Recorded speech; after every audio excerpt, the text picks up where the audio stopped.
जोहार सभी के। आज आप जानते हैं कि आज रांची में हेमंत सोरेन का 60-40 ना चलतों की नीति को लेकर भारी विरोध हुआ, जिसमें पुतला दहन किया गया।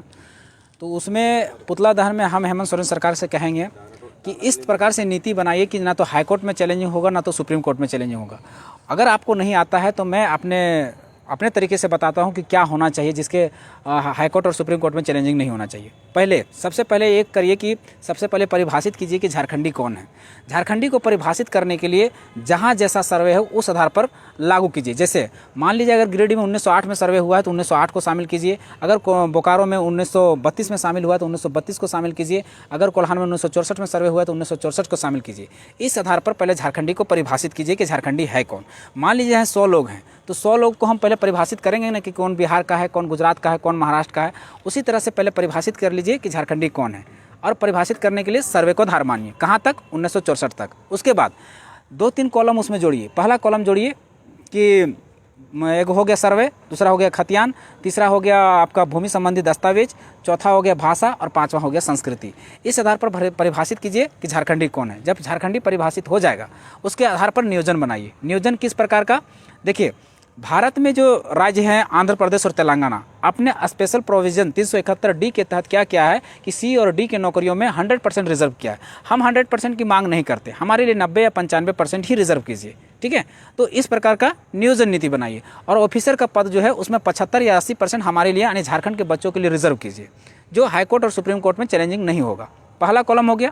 ये खतियान के आधार पर परिभाषित हो गए, भूमि संबंधित दस्तावेज के आधार पर परिभाषित हो गए, भाषा के आधार पर परिभाषित हो गए, संस्कृति के आधार पर परिभाषित हो गए। अब बचता है, जब ये परिभाषित हो जाने के बाद स्थानीय नियोजन नीति बन गया तो नियोजन नीति में कॉलम जोड़िए। क्या जोड़िए नियोजन नीति में कॉलम? कि भाषा को एक बैरियर के तौर पर लागू कीजिए। जैसे आप अगर महाराष्ट्र में नौकरी करना चाहते हैं तो आपको मराठी आना होगा, आप गुजरात में नौकरी करना चाहते हैं तो आपको गुजराती जानना होगा, आप अगर बंगाल में नौकरी करना चाहते हैं तो आपको बंगाली जानना होगा, आप अगर उड़ीसा में नौकरी करने जाते हैं तो आपको वहाँ का उड़िया जानना पड़ेगा। हम जब उड़िया की नियोजन नीति को पढ़ रहे थे तो उन्होंने क्या किया है कि वहाँ क्या किया है कि उड़ीसा सरकार ने अपने लोगों के लिए 95% नौकरियाँ जो है वहाँ उड़ीसा के लोगों के लिए रिजर्व किया है। साथ में से 5% ओपन छोड़ा है। 5% ओपन में भी वो भाषा का बैरियर लगा दिया है। भाषा का बैरियर में ये बोला गया है कि उन्होंने 3-4 कॉलम जोड़ा है। क्या क्या जोड़ा है? पहला लिखा है कि he she must to able read write and speak Odia language, यानी आपको पढ़ना, बोलना, लिखना और जानना होगा ओडिया लैंग्वेज, तभी आप उड़ीसा में नौकरी कर सकते हैं।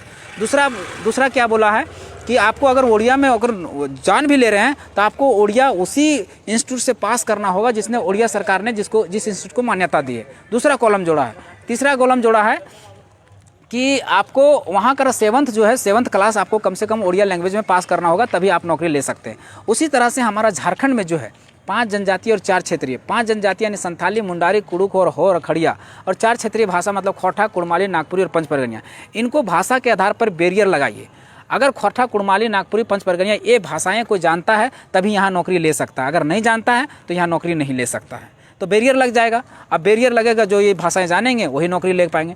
अब तीसरा बैरियर क्या लगाइए कि जो आपके जो नीति बनाए हैं उसमें हम देख रहे थे कि कार्मिक विभाग का सचिव जो थे वो बोल रहे थे कि यहाँ के जो मैट्रिक इंटर के नियोजन नीति को हटा दिया गया है और भाषा, संस्कृति और रीति रिवाज को भी डिलीट कर दिया गया है, जो एकदम कतई गलत है। हम किसी आधार पर मैट्रिक और इंटर को तो मान सकते हैं कि अगर ख़त्म कर दिया गया तो कुछ हद तक सही है, लेकिन आप उसकी भाषा, संस्कृति और रीति रिवाज को डिलीट, ये नहीं कहा कि हटा दिया गया, नहीं, डिलीट कर दिया गया, ख़त्म कर दिया गया, मतलब वो कभी भी सिलेबस में नहीं आ सकता। अब बताइए, जिस राज्य की लोग भाषा, संस्कृति और संस्कृति को ही नहीं जानेंगे तो उसका पहचान बचेगा क्या? नहीं बचेगा। कैसे नहीं बचेगा? देखिए, अब हमको कोई लोग जानता है, एक बिहारी है, वो बोलता है रउआ तानी कैसन बा, तो बुझ जाता है कि बिहार का निवासी का है, काहे कि उसकी भाषा से, उसका कल्चर से। और अगर साउथ का लोग रहता है, साउथ का लोग अपना पर्व त्यौहार मनाता है, अपने कपड़े पहनते हैं, तो हम लोग समझ जाते हैं कि वो साउथ इंडियन का लोग है, उसका वो कल्चर है। अब यहाँ रीति रिवाज, परंपरा और संस्कृति को डिलीट कर दिया है तो कल हमारे बच्चा क्यों पढ़ेंगे? उस रीति रिवाज को कोई जानने के लिए पढ़ेगा नहीं जब तक वो नियोजन से नहीं जुड़ा रहेगा। जब उसमें रोजगार जुड़ा रहेगा तभी उसको पढ़ेगा। जैसे हम लोग मैथ, इंग्लिश या साइंस क्यों पढ़ते हैं? क्योंकि जानते हैं कि अगर मैथ पढ़ेंगे तो हम क्वालिफाई होंगे, नौकरी लगेगा मेरा। उसी तरह से अगर उसको भाषा, रीति रिवाज और संस्कृति को रहने दिया जाएगा नियोजन में तो उन लोग जानने का उत्सुक रहेगा। और जब जानेगा तो अपना संस्कृति को बचाएगा, भाषा को अपना बचाएगा, ताकि यहाँ की नौकरियाँ सुरक्षित हो पाएंगी। तो परंपरा, रीति रिवाज, संस्कृति को जो डिलीट किया गया उसको भी संशोधन करके इस नियोजन नीति में जोड़ा जाए। क्या है कि हर राज्य ने अपना परंपरा, रीति रिवाज और संस्कृति को मान्यता दी है। अगर इस प्रकार के जिस आधार से हम बता रहे हैं उस आधार पर स्थानीय नीति और नियोजन नीति अगर परिभाषित होता है, अगर बनता है, तो कहीं भी हाई कोर्ट और सुप्रीम कोर्ट में कभी भी चैलेंजिंग नहीं होगा, इसका मैं गारंटी दे सकता हूँ। और यहाँ के बच्चों का भविष्य सुरक्षित होगा। अब देखिए कि इसके पहले जो रघुवर दास की सरकार थी, उन्होंने भी जो स्थानीय नीति और नियोजन नीति बनाया था वो भी गलत बनाया था। सबसे पहले उन्होंने क्या किया था कि स्थानीयता को परिभाषित करने के लिए 1985 को कट ऑफ रख दिया था। यानी 30 साल से जो झारखंड में रह रहा है वो झारखंडी है, जो गलत है। क्योंकि हमारे लोग भी महाराष्ट्र गए हैं, गुजरात गए हैं, वो 50 सालों से 100 सालों से रह रहे हैं, लेकिन वहाँ की सरकार जो है वहाँ की स्थानीयता नहीं देती है और ना देगी और नहीं भी देना चाहिए। तो फिर हम झारखंड में 30 सालों में कैसे दे देंगे?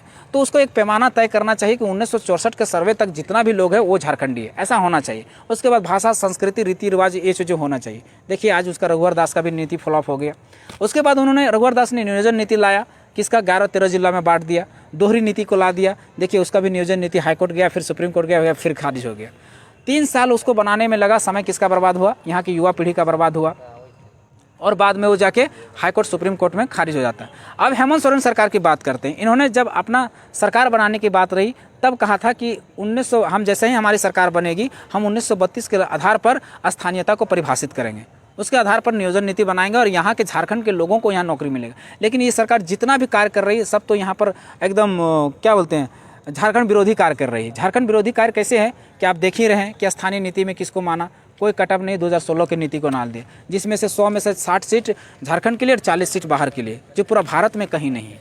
उसके बाद भाषा का जो बैरियर था उसको भी हटा दिया गया। यहाँ पर हिंदी, इंग्लिश, संस्कृत, उड़िया, उर्दू, बांग्ला, ये सारे चीज़ भाषाओं को शामिल कर दिया है। आप जानते हैं कि हिंदी राष्ट्रीय भाषा है और क्या बोलते हैं, उर्दू और इंग्लिश अंतर्राष्ट्रीय भाषा है, और बंगाली बंगाल का भाषा है, उड़िया उड़ीसा की भाषा है। तो ये भाषाएं यहाँ क्षेत्रीय भाषा कैसे हो सकती है? उन भाषाओं को यहाँ शामिल कर दिया गया। अब जो हिंदी पढ़ने वाले पूरा भारत से आएंगे, इंग्लिश पढ़ने वाले तो और भी इंग्लिश मीडियम के साउथ के लोग भी आएंगे, उर्दू पढ़ने वाले भी पूरा भारत से आएंगे, बंगाली पढ़ने वाले बंगाल से आएंगे, उड़िया पढ़ने वाले उड़ीसा से आएंगे। तो किसकी नौकरियां खाएंगे? यहाँ के बच्चों के लिए, झारखंड के बच्चों के भविष्य को बर्बाद करेंगे। और जब संस्कृति और रीति रिवाज को डिलीट कर दें, इसमें कैसे क्षति होगा आप समझिए।